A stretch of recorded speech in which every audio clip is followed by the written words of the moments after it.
Bien, la idea para hoy es un poco hablar de lo que son los filtros FIR y en particular de empezar a sentar las bases para que nosotros podamos crear las respuestas al impulso, que van a ser aquellas series o secuencias con las cuales nosotros vamos a poder convolucionar y de esta manera poder filtrar determinadas señales de entrada. En este caso vamos a hablar de filtros de tipo FIR, que son de respuesta finita al impulso, pero primero vamos a presentar la generalización de lo que son ecuaciones de sistemas lineales a coeficientes constantes. O sea, tenemos coeficientes constantes. Los coeficientes los vamos a ver expresados en estos términos A sub k y B sub k. Y después básicamente tenemos, bueno, las definiciones propias de cada secuencia, ¿no? En particular vamos a tener que este componente que tenemos acá es el componente recursivo. Significa que son aquellas muestras que refieren a valores previos de la salida. Significa que lo que yo tenga, por ejemplo, en el instante 0 acá, después cuando tengamos en el instante 0 menos 1, referiría al valor previo de ese instante. Cuando nosotros avancemos en el tiempo, o sea, por ejemplo, tengamos el instante 1, en el instante 1 nosotros tendríamos el instante 1 menos 1, en el instante 0, en este caso, sería el valor previo y último de la salida. Este término es un término que no lo vamos a quitar nunca, que es el término referido a las entradas. Entonces nosotros vamos a tener distintos coeficientes que van a afectar a las distintas valores de la entrada. Y este sumatorio que tenemos acá no es otra cosa que la expresión de las distintas componentes de nuestro vector. O sea, si tenemos un vector con 4 componentes, tendríamos una especie de 4 cajitas donde tendríamos los valores. Este va a ser n igual 0, n igual 1, n igual 2 y n igual 3. Entonces, simplemente este término lo que nos va a ir indicando es cómo nos vamos desplazando en este vector para poder tenerlos en cuenta. Es así que acá, por ejemplo, les dejo un ejemplo en donde tenemos un ejemplo de una función de ecuación de sistema lineal a coeficientes constantes, en donde, por ejemplo, tenemos que acá el término inicial es 0.2, el término, o sea, para nuestras i, o sea, para nuestras salidas, es 0.5, y para nuestras x, o sea, nuestras entradas, tenemos un término acá que vale 1 y un término acá que vale 2. Por tanto, si nosotros vemos esto, tenemos que para los términos de las entradas tenemos los coeficientes 1 y 2 de nuestro vector de coeficientes BK. Mientras que para lo que es la salida tenemos los términos 0.2, que corresponde con el valor a la menos 1. Recordemos que acá empieza en, en el valor 1, a diferencia de acá que empieza en 0. Tenemos que el siguiente término, o sea, el n a la menos 2, no aparece. Y el término n a la menos 3 sí está acá y vale menos 3. Entonces, bueno, acá tenemos un ejemplo de cómo representamos estos sistemas. Bueno, en este ejemplo sencillo vamos a hallar la respuesta al impulso del sistema. Para eso, lo que vamos a hacer es, donde teníamos x de n, lo que vamos a hacer es reemplazar por delta de n. Por tanto, en nuestra ecuación anterior teníamos los distintos valores de x en esta posición y en esta posición. Claramente teníamos una posición desplazada, delta de n, entonces va a quedar desplazada nuestra respuesta al impulso. Y después lo único que tenemos que ir haciendo es resolviendo. Lo que tenemos que recordar es que las condiciones iniciales del sistema también siguen siendo 0. Entonces i a la menos 1 lo consideramos 0, también i a la menos 2, i a la menos 3, serían todos valores que permanecerían en valores 0. Por tanto, acá tenemos, por ejemplo, el valor que teníamos de i cuando valía menos 1 en esta condición, entonces este valor es 0. Acá tenemos el valor cuando era menos 3, entonces este valor también es 0. Delta en 0 es la única posición donde delta tiene valor y vale 1. Ahora, 2 por delta a la menos 1, este valor tiende a ser 0, entonces nos quedaría que el resultado solamente es 1. En la siguiente, o sea, ya tenemos indicado de que nuestra salida de la respuesta al impulso en la primera posición es 0, en I0 vale 1. En la siguiente posición vamos a tener I en I1. Entonces acá tenemos I en 1 menos 1, tenemos I en 0, significa que es lo que valía antes. O sea, esto es lo que nosotros vamos a tener acá, que además valía 1. Por tanto, nos queda que esto teníamos 0.5 por 1. Este valor es 0, coincide con este valor también es 0. Acá este pasa a ser 0 porque ya no el argumento no es 0. Ahora sí acá tenemos que este argumento es 0. Entonces tenemos 2 por 1, perdón, acá sería un 1. 2 por 1, 2. Entonces esto nos queda los 0.5 del primer elemento más 2 por 1, 2 del elemento que tenemos acá. El siguiente valor de la respuesta al impulso tenemos en I2. Y en 2 tenemos I en 2 menos 1 es I en 1. O sea, este valor vamos a ser el que tengamos acá. Entonces esto sería 2.5. 2.5 multiplicado por 0.5. Acá este valor sigue siendo 0. Este valor ahora es 0. Este valor ya ahora va a ser siempre 0. O sea, todos estos dos términos en todas las condiciones posteriores van a seguir siendo 0. Y nos quedaría acá 0.5 por 2.5. Entonces nos queda 1.25. Bien, acá teníamos la condición inicial, la condición previa. Entonces la condición previa era esta. Por tanto nos queda 0.625. 0.625, ¿sí? Si mal no me equivoco. Y acá tenemos la condición en 0. Bueno, la condición en 0 es 1. O sea, porque acá nos quedaría esto es y en 0. Y en 0 es lo que tenemos acá. Entonces tenemos 0.25 por 1. Entonces esto es 0.25. Estos términos van a ser 0 siempre en todas condiciones. Entonces esto nos queda 0. O sea, es 0.625 más 0.25. Acá no tengo una calculadora, pero esto sería, si no me equivoco, 875, 0.875.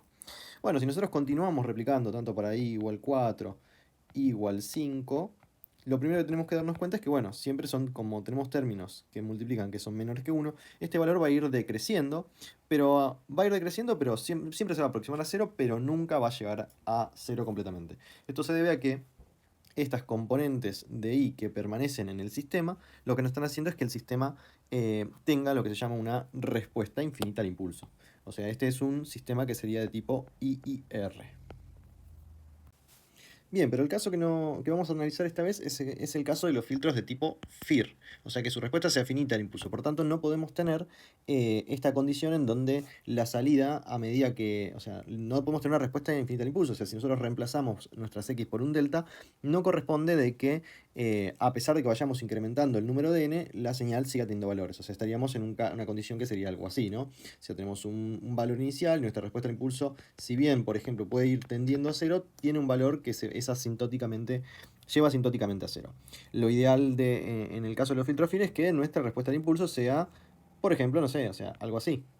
Y después todos los términos vayan realmente a 0. Entonces no importa qué valores tengamos antes o después de estos valores, la respuesta al impulso es finita y está constituida por un conjunto de valores distintos de 0. En este sentido, voy a borrar esto que tenemos acá. En este sentido, lo que tenemos que tener en cuenta es que para que ocurra esto de los filtros FIR de respuesta finita al impulso, el término de recursividad tiene que ser 0. Significa no necesitamos de que hayan valores de la salida que vuelvan a ingresar al sistema, por lo tanto este término se nos convierte a 0. Entonces nuestra función nos queda algo establecido como acá. Entonces vamos a tener una función que va a ser un i de n igual a, por ejemplo, a b sub 0 por x de n más b sub 1 por x de n menos 1, puntos suspensivos, más b m mayúscula por x de n menos m. Un ejemplo muy típico de esto es el filtro de media móvil. Entonces, por ejemplo, si tenemos un filtro de media móvil, básicamente tenemos 0.5 evaluado por el primer término que nosotros que nosotros ingresemos, más 0.5 por el segundo término, que ese segundo término va a ser el que está desplazado una unidad. Si lo vemos referido a esta ecuación que tenemos acá, básicamente vemos que nuestro vector de coeficientes b sub k son 0.5 y 0.5. Este filtro, que es un filtro de media móvil, puede tener tantos componentes como nosotros querramos. Lo que tenemos que tener en cuenta es que siempre este coeficiente que va a estar acá va a ser 1 sobre la longitud de esa media móvil. En el caso de 3 vamos a tener algo que sea similar a esto así. O sea, C1 sobre 3 por x a la n más 1 sobre 3 por x a la n menos 1 más 1 sobre 3 por x a la n menos 2. Bien, hasta ahora lo que fuimos haciendo es generalmente obtener, bueno, la salida de distintos sistemas mediante una respuesta impulsiva. Que quiere decir que nosotros si teníamos un determinado sistema T que estaba ingresando una señal de entrada x de n y obteníamos una salida y de n. Nosotros habíamos visto que este sistema además era LTI, teníamos la particularidad de que podíamos hacer la siguiente ecuación, donde I de n va a ser igual a x de n con h de n, que h de n era una característica particular del sistema que era la denominada respuesta al impulso, que es qué es lo que ocurre cuando a la entrada tenemos un delta de n, qué es lo que sale de este sistema. Por tanto, generalmente nosotros obteníamos las características del sistema, que ya estaba creado, que por ahí no lo conocíamos y demás, en base a simplemente su respuesta al impulso. Bueno, Otra de las condiciones que habíamos identificado es que, bueno, que si nosotros conocíamos la respuesta al impulso, sabíamos cómo el sistema modifica cualquier entrada, porque ya del hecho de conocer solamente la respuesta a impulso me permite saber todo lo necesario sobre el sistema. La idea de crear filtros y de obtenerlos es la de elegir este valor de HDN tal que cumpla las especificaciones que nosotros necesitemos con respecto a, por ejemplo, separar determinadas frecuencias de la señal y demás. Entonces, en el método de la ventana vamos a realizar 4 pasos que nos van a permitir poder obtener esta respuesta en frecuencia que vamos a utilizar posteriormente para poder filtrar la señal que nosotros querramos. En cierta forma estamos creando ese sistema filtro en base a una serie de pasos. El primer de estos pasos va a ser establecer la respuesta en frecuencia, es decir, vamos a establecer la plantilla que va a indicar qué frecuencias van a ser atenuadas y qué frecuencias van a ser dejadas, o sea, van a poder dejarse pasar por parte del filtro. Esto lo vamos a realizar, por ejemplo, estableciendo algo similar a lo que vemos acá, que es, por ejemplo, si nosotros tenemos las frecuencias entre 0 y 2pi, considerando, bueno, esto sería en el caso que estemos analizando en términos de omega, vamos a tener una condición de paso, por ejemplo, en un filtro pasabajos, donde va a haber una frecuencia omega de corte, para la cual los valores de mi señal no van a pasar. Claramente, o sea, nosotros acá vamos a tener que estar divididos y considerando todo el término en 2pi, esto va a tener una simetría hermítica si nosotros queremos recuperar una señal que sea real, como el caso de que vamos a trabajar siempre. Una vez que tengamos esta respuesta en frecuencia, nosotros tenemos que entender, bueno, siempre la dualidad que ocurre en esto. Nosotros en términos del tiempo vamos a tener nuestra señal h de n. Pero esto está en términos de la frecuencia, entonces esto es mi h mayúscula de omega o de k, si nosotros lo tenemos, por ejemplo, discretizado. Entonces, nosotros mediante la transformada de Fourier, o por defecto la transformada inversa de Fourier, nosotros lo que vamos a partir es de tener esta señal muestreada, que vendría a ser la respuesta impulsiva, vamos a tener que obtener nuestra función en términos de n, o sea, nuestra función en el tiempo, o sea, básicamente la respuesta al impulso que necesitamos para poder convolucionar y aplicar. La otra condición que tiene que ocurrir es el tema de truncar esta cantidad de muestras. ¿Por qué? Porque vamos a observar que en muchas condiciones esta respuesta en frecuencia que nos devuelve la transformada inversa en Fourier tiene infinitas componentes o es extremadamente larga. Entonces nosotros vamos a generar una aproximación que va a traer algunas dificultades, va a traer unos defectos en cuanto a cómo va a responder el filtro, pero no nos queda otra que truncarlo. O sea, necesitamos tener un número finito de muestras para que podamos ejecutar esta convolución dentro de lo que sería un programa. Y por último, lo que tenemos que hacer es verificar el cumplimiento de las especificaciones. Es decir, como nosotros estamos alterando esta respuesta en frecuencia producto del truncado, pueden ser que algunas condiciones no se cumplan.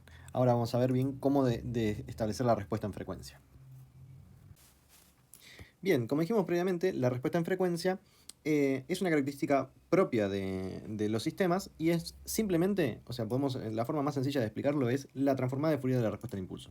Si nosotros recordamos, cuando nosotros ingresamos un impulso a una señal, a un determinado sistema, nosotros obtenemos esa respuesta al impulso. Y una de las características importantes a tener en cuenta de esto es que si nosotros analizamos la transformada de Fourier de nuestro impulso, tiene básicamente un espectro plano. O sea, básicamente lo que quiere decir es que un impulso tiene está compuesto por infinitas frecuencias. Entonces, básicamente, colocar un impulso a un sistema es equivalente a hacer pasar por él de forma instantánea todas las frecuencias posibles. Entonces, si nosotros al final terminamos obteniendo lo que sería la respuesta al impulso, lo que obtenemos de este lado es básicamente, bueno, si el sistema modificó algunas de esas frecuencias o respondió de alguna manera a ese impulso, lo que vamos a tener en la salida es, bueno, qué frecuencias se vieron alteradas. Obviamente, como lo tenemos en términos temporales, nosotros tendremos que aplicar una transformada de Fourier para poder ver qué ocurrió efectivamente con esas frecuencias. Entonces, si nosotros recordamos, bueno, que un sistema en LTI se puede expresar mediante esta ecuación que tenemos acá, o sea, básicamente la convolución de la respuesta al impulso del sistema, producto por una entrada arbitraria, ¿no? Nos indica, bueno, que básicamente que la respuesta al impulso del sistema es básicamente suficiente para poder describir completamente el sistema. Si ahora, además, utilizamos la propiedad de la convolución de la transformada de Fourier y aplicamos la transformada de Fourier a ambos miembros de la ecuación, básicamente nos queda lo siguiente. Transformada de Fourier de la entrada, bueno, va a ser y transformada, ¿no? Ahora, la transformada de Fourier de la convolución se divide, o sea, se splitea en lo que sería la transformada de la primera función multiplicada, o sea, la convolución se transformó en una multiplicación en términos de la frecuencia, de la segunda señal que tenemos acá. Entonces, lo que nos termina quedando es lo siguiente. Fíjense, nosotros tenemos que la transformada de la salida es igual a la transformada de la respuesta al impulso multiplicada por la transformada de nuestra señal de entrada. ¿Y qué característica tiene esto importante? Que si nosotros consideramos la transformada de nuestra señal de entrada, ¿qué es eso? Eso es básicamente la descomposición en términos de la frecuencia. O sea, imaginemos, ¿no?, que acá tenemos la simetría hermítica. Tenemos una señal que, bueno, que tiene distintos componentes frecuenciales, ¿no? Por ejemplo, tiene está constituida por dos señales cosenoidales, por ejemplo, como las que tenemos acá. Bien, básicamente lo que nos está diciendo es que, bueno, estas son las componentes de frecuencia que tiene nuestro sistema. ¿Y ahora qué es esto? Esto es la respuesta de impulso del sistema, pero en realidad es las componentes frecuenciales que tiene nuestra respuesta de impulso del sistema. Por tanto, si nosotros pensamos a priori esto como si fuese una máscara, o sea, básicamente si nosotros, por ejemplo, podríamos crear una determinada señal, que sería, o sea, una determinada respuesta en frecuencia de este sistema, o sea, recuerden, h de k es la respuesta de frecuencia, que lo que haga es, por ejemplo, discriminar algunas de estas frecuencias. Entonces yo puedo hacer una máscara de este estilo, que lo que termina haciendo es dejándome solamente con estos términos. Entonces que me deje este término acá, este se lo lleve a cero, este se lo lleve a cero y que deje este término acá. Obviamente, la parte que a nosotros nos interesa es todos estos términos que van a estar entre 0 y pi, o el equivalente a 0 y la frecuencia de muestreo sobre 2. Pero sin embargo, como nosotros vamos a requerir poder volver a términos del tiempo, necesitamos siempre mantener la simetría hermítica que tiene la transformada de Fourier. Por tanto, siempre tenemos que considerar esta condición. En definitiva, lo que estamos generando acá es creando esta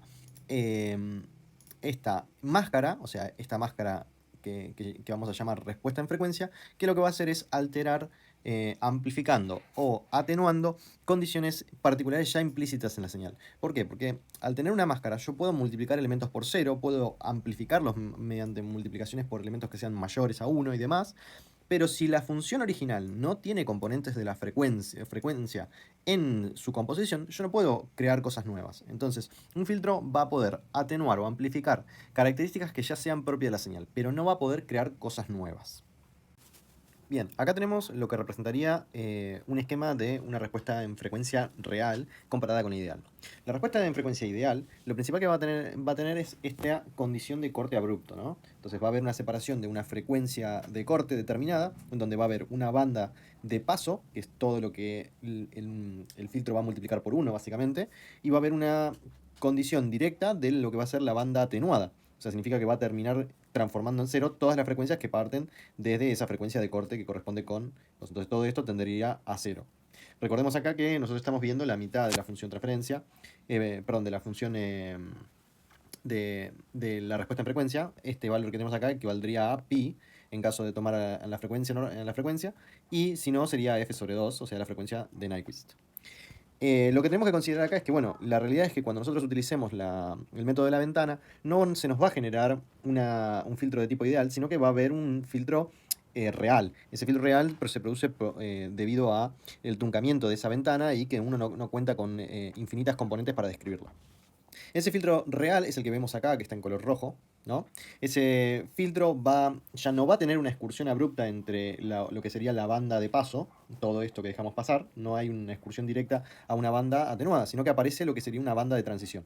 Esa banda de transición va a tener una etapa que se llama punto de paso y punto de supresión. Y en el medio de ese valor, en el caso de los filtros digitales, vamos a tener lo que sería la frecuencia de corte. Esa frecuencia de corte va a ser la que nosotros vamos a definir para que el filtro, o sea, vamos a decir que es la frecuencia a la que va a filtrar, a partir de la cual va a empezar a atenuar esas cosas. ¿Atenúa el 100% en esa frecuencia de corte? No, como vemos claramente acá, el filtro deja pasar en parte las señales que tengan esa frecuencia y después a partir de ahí la banda de atenuación va cayendo. Normalmente ese punto, cuando se habla de valores nominales, estamos hablando de 0,707. 0,707 del valor pico de la señal, ¿no? Ahora, generalmente cuando nosotros trabajamos con filtros digitales, generalmente esa frecuencia de corte se posiciona aproximadamente en lo que sería la mitad de esa señal. Bien, por otro lado, lo que vemos acá es que hay un delta, o sea, hay uno más delta 1 y uno menos delta 1. Eso quiere decir que la frecuencia, en realidad, la amplitud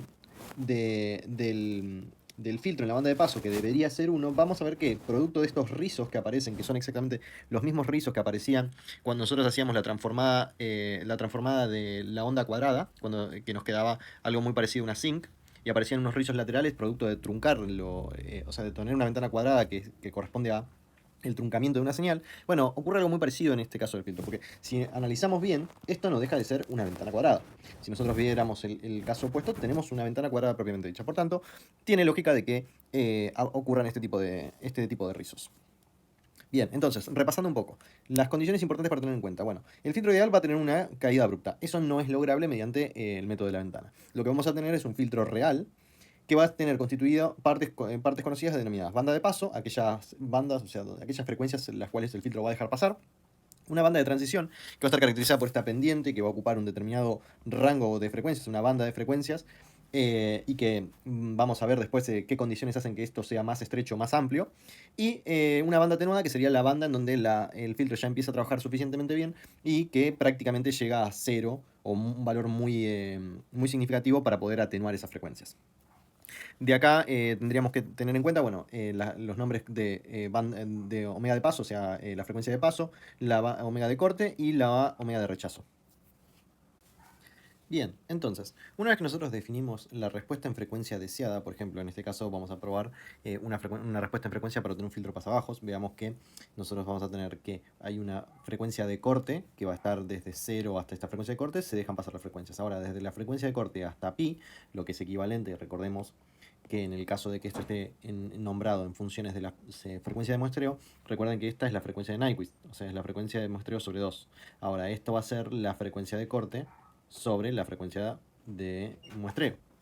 Y por último, tenemos todos los recíprocos atrás. En este sentido, lo que tenemos que tener en cuenta una vez que nosotros definimos esto es, bueno, realizar lo que sería la respuesta, o sea, mediante la transformada inversa de Fourier, obtener aquella que sería la respuesta al impulso. ¿Cómo resolvemos este problema? Bueno, tenemos que definir. Acá vamos a colocar la respuesta en frecuencia deseada. Significa que esta función que tenemos acá, o sea, la función que tenemos acá. Bien, ahora lo que hacemos es aplicar la transformada de Fourier, que es muy parecida a aplicar la transformada de Fourier que nosotros ya conocemos, pero con la diferencia de que no va a estar asociada a un e a la menos omega n, y vamos a tener que integrar sobre un periodo. El periodo cuando estamos trabajando con la transformada discreta, no importa, siempre tiene que ser un periodo que contemple toda una secuencia de estas que se repiten en la transformada de Fourier, pero tiene que ser un periodo, o sea, entre un término entre menos pi y pi. Por ejemplo, ¿no? Pero también podría haber sido entre 0 y pi. En ese caso, si estábamos con una función que representaba la función transferencia, perdón, la respuesta en frecuencia de Fourier, sería un término que iría entre 0 y acá 2pi. O sea, sería un periodo completo. Y después lo tenemos que ponderar por 2pi.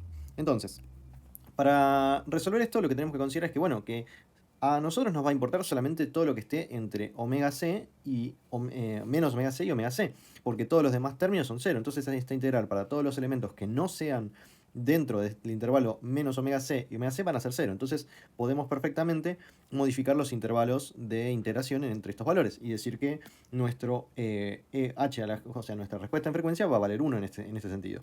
Entonces, integramos integramos en ese intervalo, y en ese intervalo tenemos, bueno, básicamente que nos queda solamente 1 por e a la j omega n. Esto se resuelve si nosotros hacemos una pequeña intercambio, ¿no? O sea, si hacemos un e a la j omega y esto lo elevamos a la doble, es el equivalente a tener un a la x diferencial de x, que esto tiene su integral que es igual a la x sobre logaritmo natural de a. Como a en este caso es e a la j omega, perdón, e a la jn, acá, perdonen, acá escribí mal, e a la jn, a nosotros nos termina quedando de que el resultado de esto, de esta integral que tenemos acá sería e a la jn, todo esto a la omega sobre jn. Entonces ese es el término que acá no lo escribí, pero tendría que haberlo escrito, jn. Entonces, esta es la definición, o sea, este es el resultado que nos daría realizar esa integración. Recuerden que por regla de Barrow, nosotros hacemos el límite superior menos el límite inferior, y de esa manera podemos resolver esta respuesta en frecuencia. Ahora vamos a seguir con un paso.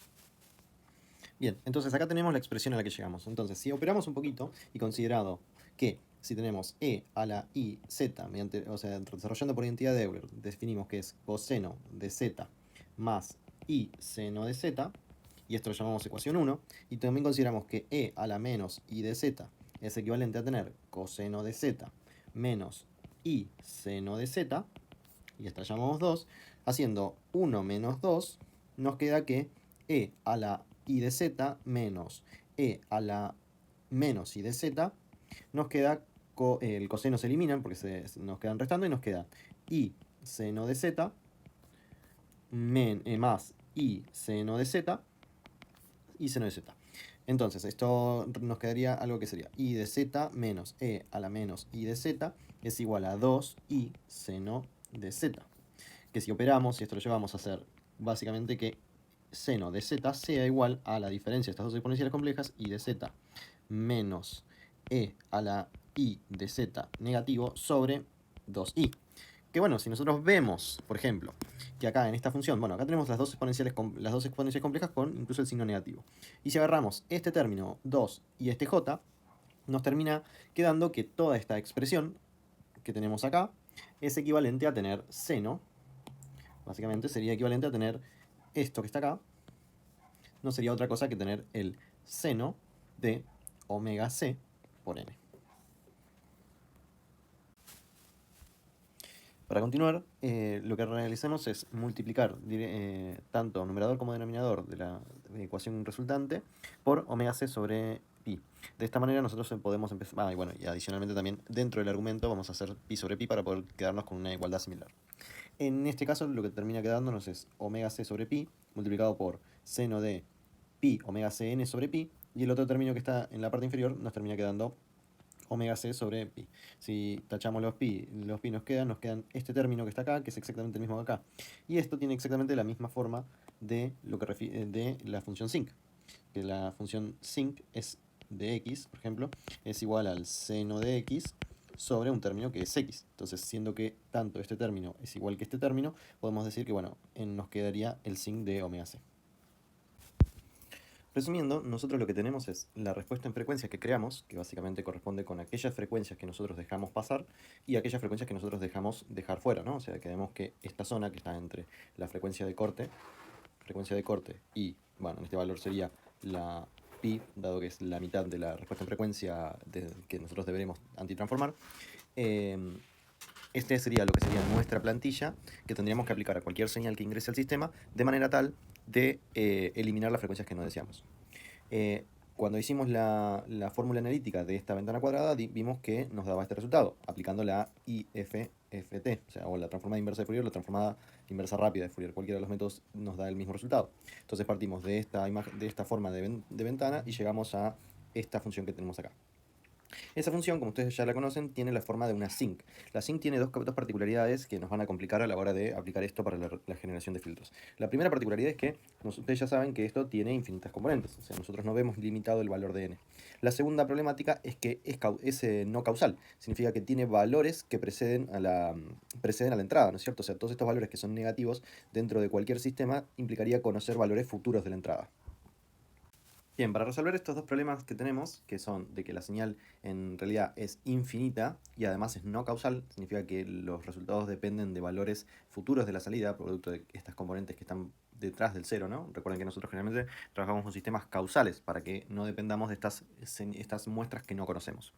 Entonces, en este sentido, para resolver el tema de la función finita, lo único que podemos hacer es truncar nuestra señal. Significa que sería recortarla, por ejemplo, en una zona particular de una cantidad determinada de muestras. Sin embargo, al recortarla, no logramos que sea causal. Para que esta función pase de no causal a causal, nosotros lo que necesitaríamos es correrle una cantidad de muestras. Significa sería desplazar la función en este sentido que tenemos acá.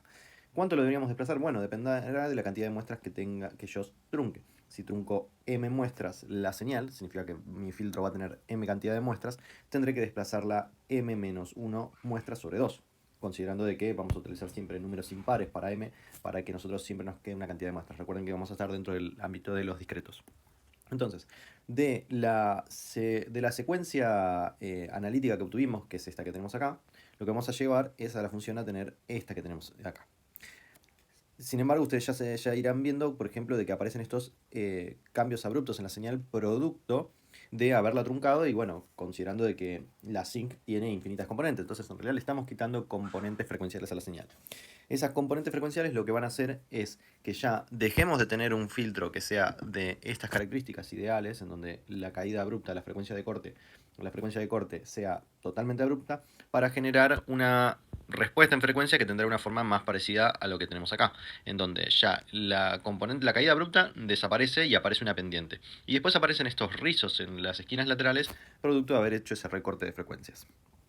Entonces, en resumen, lo que nos termina quedando es una respuesta impulsiva que está truncada m muestras, o sea, está truncada en m muestras en la señal, y que además está desplazada hacia el lado causal m-1 sobre 2 muestras. Fíjense que acá están las dos componentes que nos modifican el valor de n para desplazar de ese lado. De esta manera nosotros ya contamos ahora efectivamente con un filtro que es finito y causal que podríamos convolucionar sin ningún problema. La única cosa que podrían haber identificado es que, fíjense, si nosotros tenemos esto y uno de los problemas que se generan es producto de este cambio abrupto, nosotros ya vimos un tema que eran las ventanas. Esas ventanas lo que nos permiten es exactamente cambiar esos cambios abruptos de la señal en los bordes producto del recorte de la ventana rectangular y generar una especie de suavizado de la misma. Eso, ahora lo vamos a observar, van a tener algunas mejoras relativas a los ripples que genera esta respuesta en frecuencia. Y en particular en la altura que defina entre el pico máximo de esta zinc recortada y el siguiente lóbulo, en donde eso nos va a permitir hacer una diferenciación de potencias que estén asociadas a estas posiciones centrales de estos lóbulos que puedan llegar a tener alguna dificultad a la hora de identificar. Bien, ahora veamos qué implica el hecho de elegir una cantidad de muestras para truncar esta ventana. Fíjense, por ejemplo, acá tenemos un ejemplo en donde vemos una respuesta al impulso truncada a m igual 15 muestras y otra igual a m igual 39. En el caso del m igual 15, lo primero que tenemos que identificar es que, bueno, la cantidad de ripples que hay en la respuesta en frecuencia van a ser menores, producto de que, bueno, hay menos ripples también generados en esta respuesta truncada. En el caso de tomar mayor cantidad de muestras, la cantidad de ripples aumenta considerablemente. Pero también lo que tendríamos que observar es que sí cambia considerablemente lo que es el ancho de la banda de paso. Perdón, de ancho de la banda de transición. Esa banda de transición es entre el valor del pico más alto de nuestro ripple hasta el valor del segundo pico. Esa aproximación va a ir mejorando hasta tender a aproximarse lo más posible a nuestro rectángulo ideal, que sería la respuesta al impulso ideal. Producto de que nosotros estamos contemplando mayor contenido frecuencial de esa respuesta al impulso original, o sea, de la respuesta al impulso original, producto de haberla aproximado. Pero todo tiene una contrapartida, porque el hecho de haber tomado una cantidad mucho más larga de muestras, o sea, básicamente representar a nuestra respuesta al impulso con más muestras, va a hacer que a la hora de convolucionar a la hora de convolucionar h de n convolución con nuestra x de n, nosotros vamos a necesitar hacer pasar básicamente toda esta respuesta al impulso para que tener un efecto completo de ese filtro en nuestra salida IDN. Entonces, si nosotros ampliamos considerablemente la longitud de nuestro filtro, o sea, de nuestra respuesta al impulso, este filtro también va a ser más lento a la hora de responder. Ustedes recordarán que, por ejemplo, media móvil no teníamos básicamente un xdn más xdn menos 1, todo esto dividido 2, teníamos una respuesta al impulso que era un medio, un medio.